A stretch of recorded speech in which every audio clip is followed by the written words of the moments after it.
And so many of you are coming into this online space thinking you need to change everything about yourself to be worthy to be paid for your services, when really you need to change the way you see your lovability, the way you see your worthiness. You're listening to the From Imposter to Empowered podcast. I'm your host, Jill Perrick, a business and mindset coach who specializes in imposter syndrome. If you feel like you're not as smart, capable, or worthy as you actually are, and that someone is going to find you out, then you've come to the right place. I went from being a struggling government worker, working my coaching business on the side, but feeling unworthy and burnt out, to making multiple six figures helping women overcome imposter syndrome so they too can sign clients, make bank, and have the business or career of their dreams. I am nothing special. I have a stuttering disability, ADHD, and I struggle with anxiety and depression. So if I can learn how to feel good enough and overcome my inner imposter, then so can you. Let's dig in. Hello, my loves. Welcome back to the pod. I am Jill Perrick, your host, your business and mindset coach, and imposter syndrome expert. And this episode is a good one. I can't wait to dive into it with you. But before we do that, let me tell you how you can work with me for the rest of 2023. I have been making some incredible subconscious mind resources as of late, and at the link in my show notes, at the click here link, you will find the page where all of my subconscious mind bundles are listed.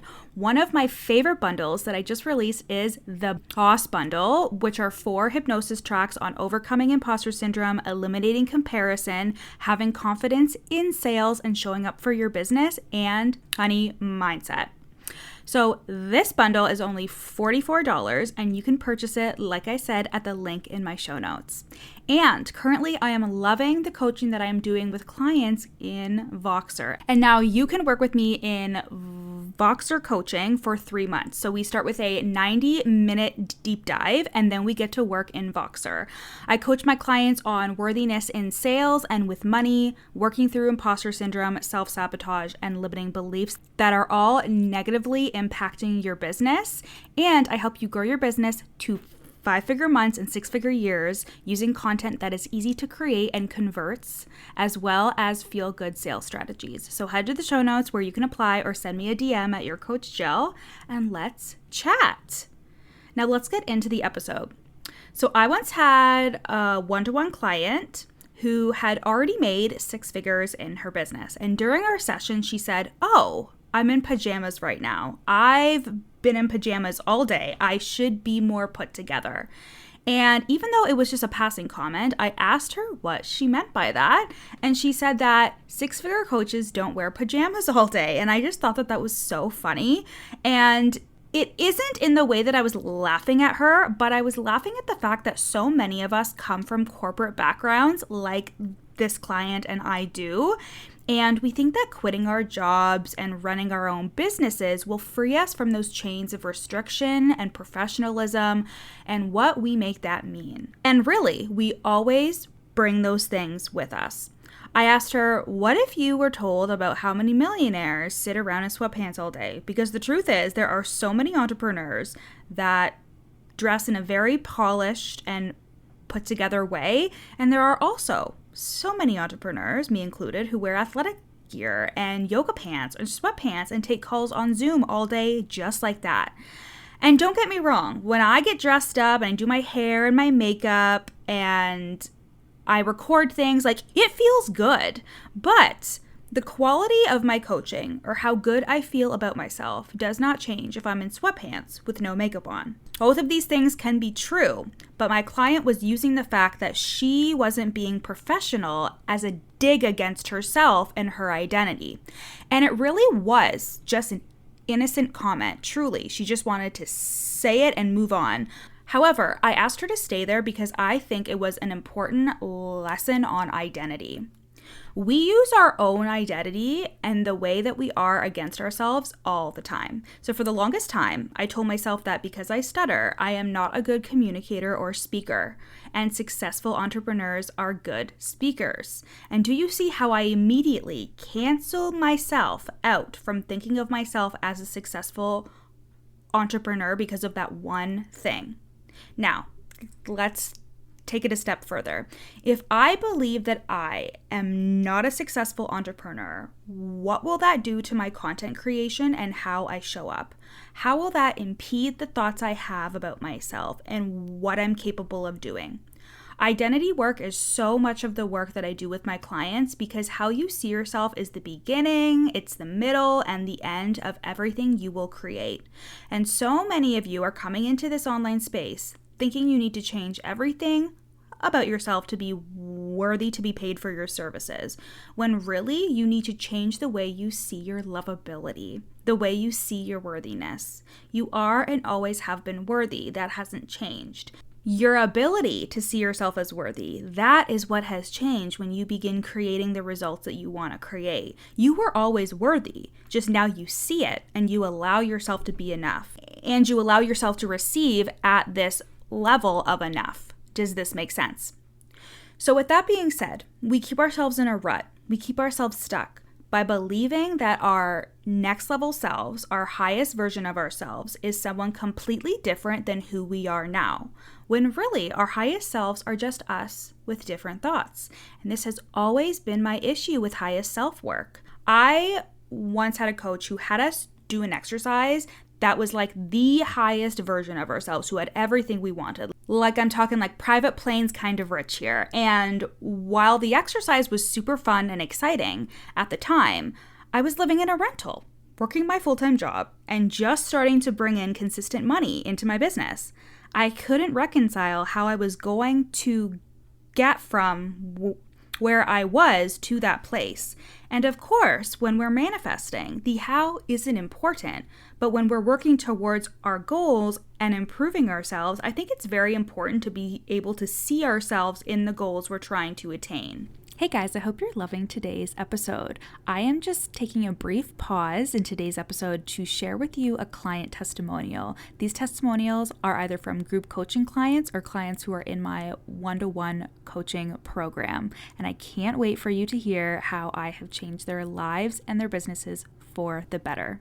I really felt unworthy of my success. I didn't have a strategy and I really needed help. And after 6 months of working with Jill, I feel clear about my business. I'm in love with my business and my clients.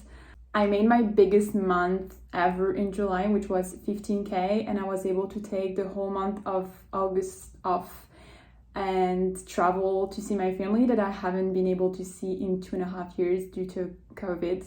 Thank you guys so much for listening. Now let's get back to the episode. A lot of my clients come to me with a lot of self-judgment and shame. So thinking that who we are isn't enough whatsoever is just another way that shame shows up for you when it comes to thinking of your highest self. How you remove the shame is to deliberately think about who you are now, what you do, and how you do things. And how does this work perfectly for you right now? How is it good enough now? How are you good enough now? Take what works and leave the rest. What are you proud of that you do right now that you know your highest self will also do?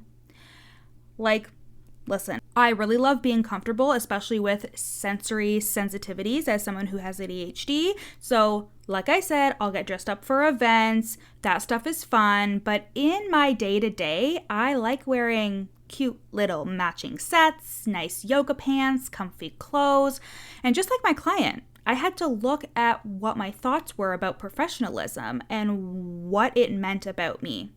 And what I realized was I can make multiple six figures from my bed, from my couch, in comfy clothes, and I don't have to define professionalism by how I look. I get to decide that the way I look every day is worthy and deserving of everything that I want. So let's go back to the example of being a good communicator and speaker to be successful. I could look at what I thought good meant, which is never stumbling over words like I'm doing now, or never stuttering, or whatever.